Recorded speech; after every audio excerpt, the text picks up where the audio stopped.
Hi everyone, welcome back to my channel.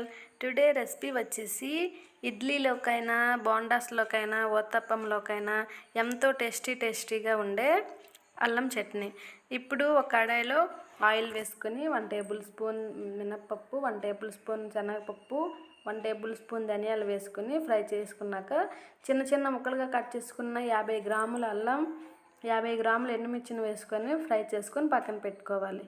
ఇప్పుడు ఒక mixie జార్లో 1 టేబుల్ స్పూన్ జీలకర్ర, 5 వెల్లుల్లి, 1 టేబుల్ స్పూన్ సాల్ట్, ఇందాక బాగా ఫ్రై చేసుకున్న వాటన్నింటిని వేసి అందులో 50 గ్రాముల చింతపండు, 100 గ్రాముల బెల్లాన్ని కూడా వేసుకొని మెత్తగా ఫ్రై చేసుకొని పోపు వేసుకుంటే ఎంతో టేస్టీగా ఉండే అల్లం చట్నీ రెడీ.